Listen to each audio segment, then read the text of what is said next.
Our Mother McDonald, amen, for her faithfulness, and to our Mother our Mother Russell, amen, amen. And to our speakers, I asked them to speak on this morning, and they said yes, willingly, amen, amen. So we're going to hear from our Sister Josephine Peterson. She's going to be our first speaker, amen. Following her, we're going to have our Sister Hattie Stevens, amen. And we know it's not easy, it's not comfortable being up in front of anybody. I don't care if you got to read the announcements. You might be shaking in your boots to just do that, amen. But we're here to love on one another, not to criticize and critique, amen. But we're here to be helpers of one another, amen. Is that all right? Amen, amen. And following our Sister Hattie, Stevens, excuse me.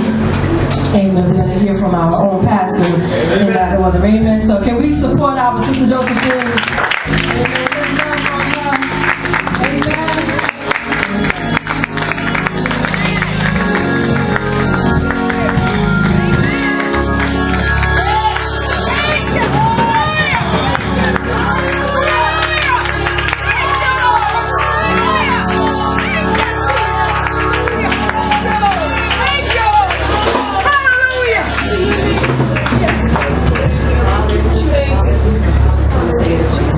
Amen. Father, in the name of Jesus, Lord, I come before you right now. Lord, first before I ask you for anything, I just want to thank you for everything. I want to thank you for how you woke us up this morning, just to got us all in our right minds. I thank you for how you got us all here safely under your house, Father. Lord, I ask that you give me your word.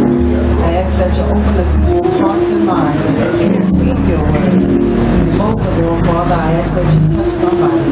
Let me encourage somebody. Somebody get touched today. Father God, I ask that you do all of these things. And glory and honor shall be yours in your name.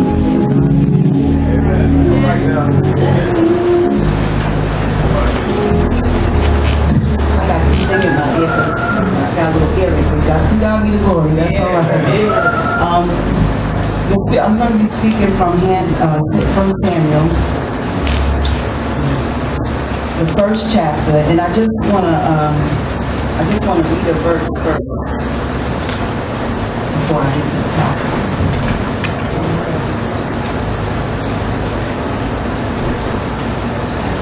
We all have it, just say amen. 1 Samuel, starting from the first chapter.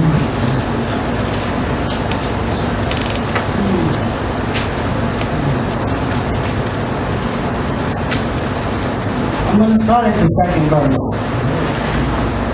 And he had two wives. The name of one was Hannah, and the name of the other Peninnah. And Peninnah had children, but Hannah had no children. I'm going to skip down to the 5th verse. Well, actually, I'm going to skip down to the 6th verse. And her adversary also provoked her sore. Now remember, Hannah had no children, Peninnah had children. And her adversary also provoked her sore, for to make her fret, because the Lord had shut up her womb. My God, to God be the glory in the reading of the scripture. The name of the topic rather, is After the Dagger.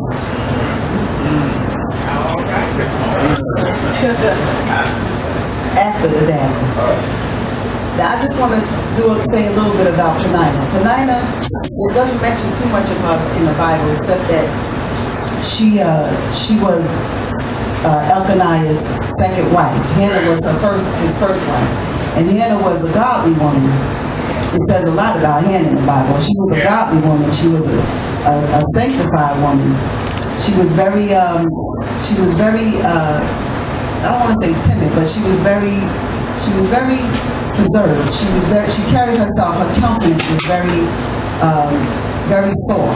She wasn't a hard woman as far as, as far as what the Bible says, what I'm getting from the Bible is that she was very soft. She wasn't like a loud-spoken woman or anything. But anyway, getting back to Peninnah,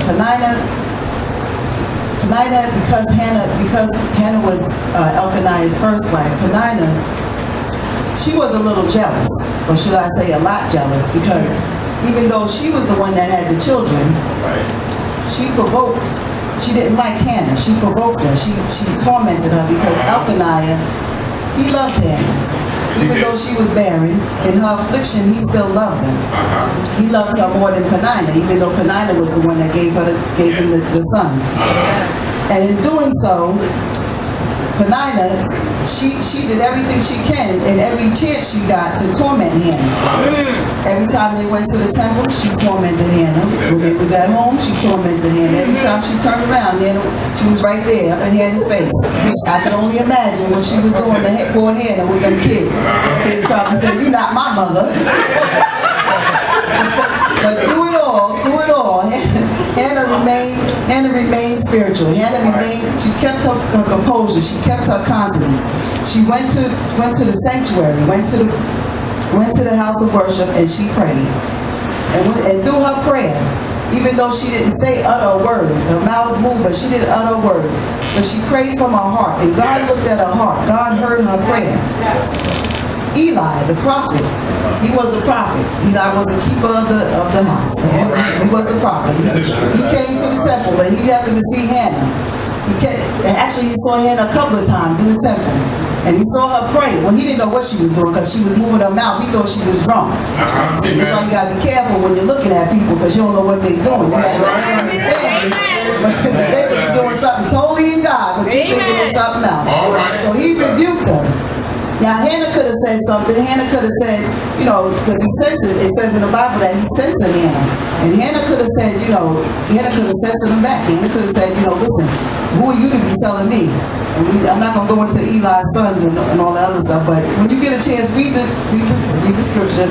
When you get a chance, read about his sons. But anyway, Hannah, instead, she told the prophet Eli, she said, I'm praying to God. My spirit is sorrowful because she was barren and she wanted to give her husband kids, and she told him about Peninnah. And so in hearing Hannah's sorrow, he blessed her and he told her to go on about her way.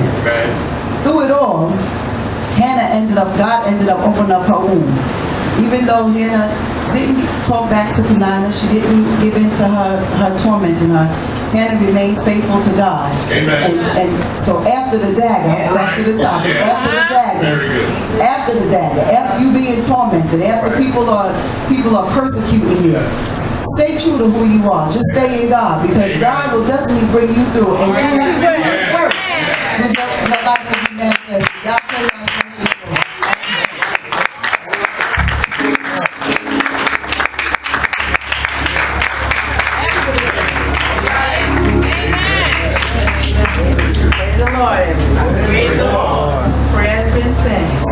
Amen. But we give glory to God. I give honor to God on today for allowing me the opportunity to come before you.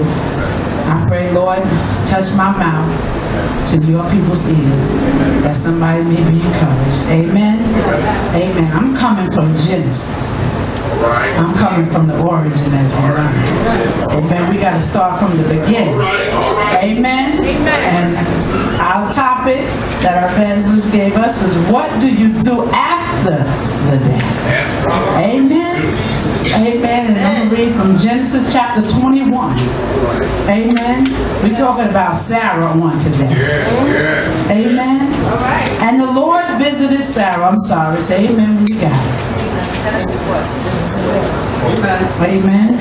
Genesis chapter 21, starting at the first verse.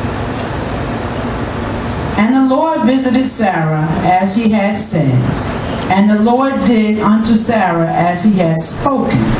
For Sarah conceived and bare Abraham a son in his old age, at the set time in which God had spoken to him.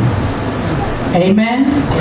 Amen. How many know sometimes when you can't wait on God, you try to do things your way? Amen. We want to wait on God on today. Amen. Amen. We're going to go to verse 9. Amen. This is what happens when you don't wait on God. And this is what happens in daggers. Sometimes you hold your own dagger and you pierce your own self. Amen. Sometimes you want to blame somebody else for what you done opened up. Amen. You open up doors that you don't know how to shut. Amen.